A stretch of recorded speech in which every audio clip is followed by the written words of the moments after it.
All right, our first guest up tonight, she's an entrepreneur and the host of the AskBonBon show. Let's give a late night welcome for Bonnie Bruderer. Yeah! Hello, my dear.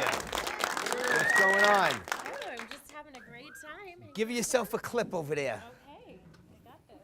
All right. Steve, make sure these people stay awake, all right? How's it going? Good, really, really good. It's so much fun to watch you and be on the other side. Forget of about things. it. You know how it is. It's a nightmare. I don't even want to get into I'm it right now. I kidding. can't even think. No, Now, it's a lot of work. why don't you tell everybody who you are? Sure. So, as you said, my name is Bonnie Bruderer, and I am the CEO of a media company called BonBon Networks, and we produce a show called the AskBonBon Show. And it's an inspiration and motivation-based show, and we interview different thought leaders. So entrepreneurs, athletes, actors, really anything where a viewer would be watching and say, wow, that's interesting. I'd like to do more with my life. Now, where could people watch you? How do they watch you?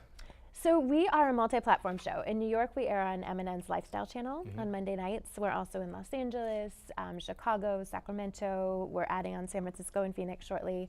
Okay. And then we're on 4 radio networks. All right, cool. So Could you get the episodes on YouTube and stuff like that? Absolutely. Yep, we have a YouTube channel, YouTube/the AskBonBon Show TV, and we have about 300 episodes on there. Now, listen, there's a lot of things that people don't know about Bonnie, even myself, that I just found out. She has so much behind her with education, credentials, and certifications. And I'm going to read a couple of them off, and you can tell me how you got. I mean, you're like a professor almost over here. She has her from Columbia University in New York, Columbia Coaching Programs certification, California State University. You have the Chico Bachelor Arts for Journalism, right? And you got the what is this? NLP. Neurolinguistic programming. There you go. You got a bunch of them here. And the Results Coaching Academy for Wealth and Achievement. Yes. Talk to me. What were you planning?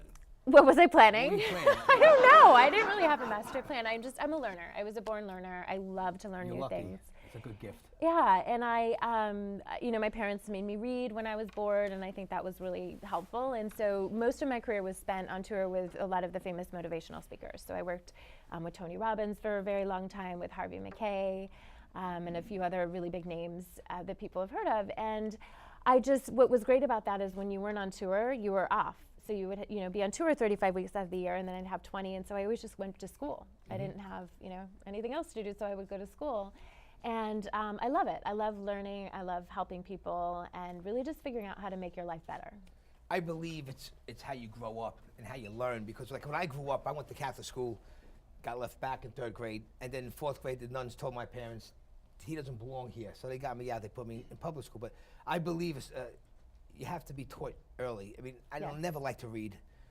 English was my bad point. Now, years later, when I start doing a show, now it catches up to me. So now I'm studying harder.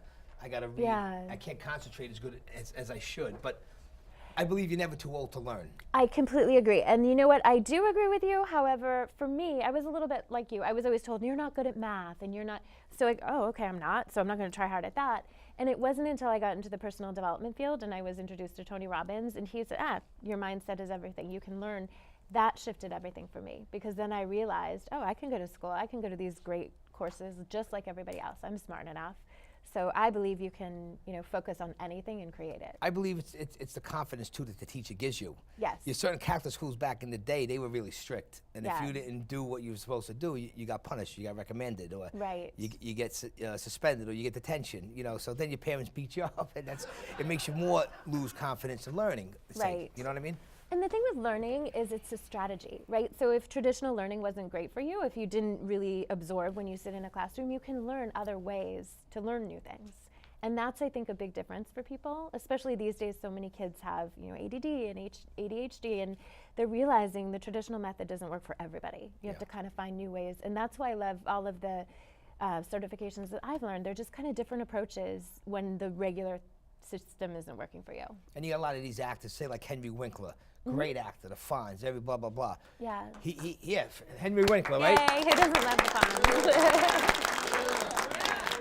Fonz? He had a lot of trouble reading and concentrating. Sure. He put his mind to it, and then that was it. Yeah. Well, and I think too, being an actor is a great skill, because you learn. I'm sure there's times you've had to do the show and you're feeling tired, and no, I need to act like I'm a really charged, amped up host right now. And you can do the same thing with learning. You can say, look, I'm just going to act like I'm a really good learner right now, and eventually you train your mind to be that way.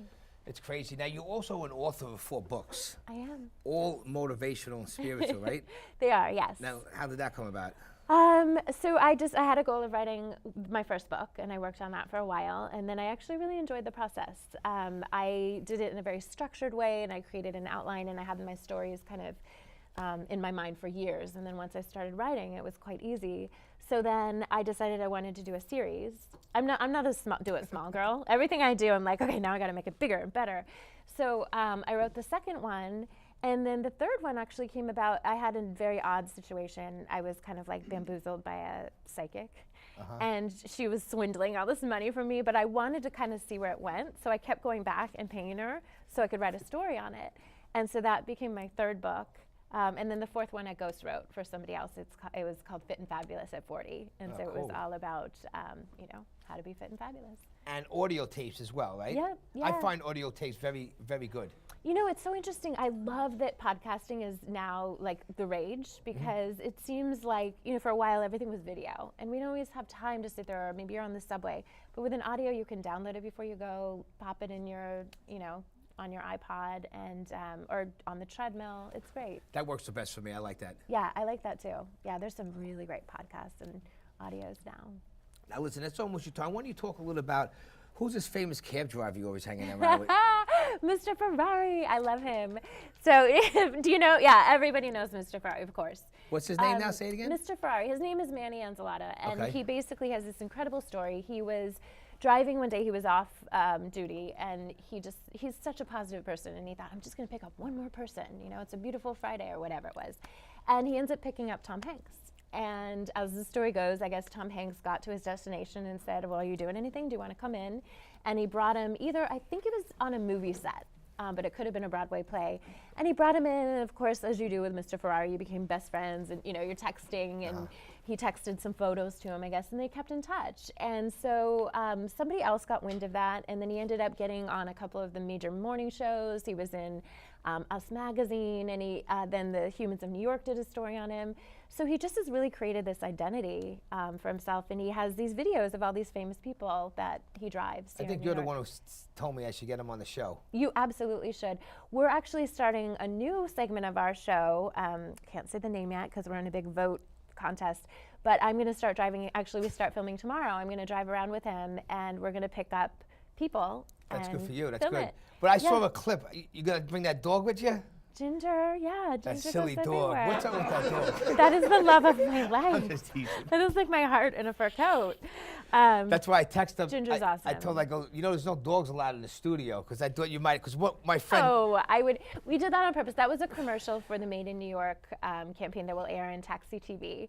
And so I was literally with the makeup artist, and Ginger was roaming me around. I said, do you think I should bring Ginger and put her in a Poochie dress?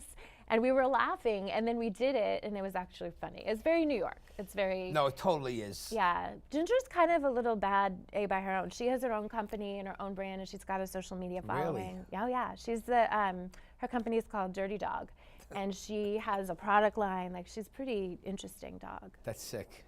Well, hopefully I want to come on your show again. Absolutely. Soon. Well, for reals this time. Yeah, that for was real. like in the street. That was like, just kind of that fun was the thing. teaser thing. Yeah, no, we would love to have you in the studio. It's a lot of fun, right? It's like a show off. Like you have a show, I have a show. No, 100%. Yeah. We got to help each other, and that's all it comes down to. Yes, absolutely. But where could people find you on the internet? They want to check out your show. Yeah, sure. Just the AskBonBonShow.com. All right, cool. All right, Bonnie, well, thank you so much for coming. Thank Everybody, you. let's give a late night goodbye. Thank you. All right, the AskBonBon Show. Check it out on the internet. My next guest up tonight, he's been on the show before. Let's give him a late night welcome for comedian Buddha. Yeah! What's up, guys? Yeah, man. I want to thank Johnny P for having me on again. Give it up for Johnny P and everybody on here tonight. Thank you for having me again, man.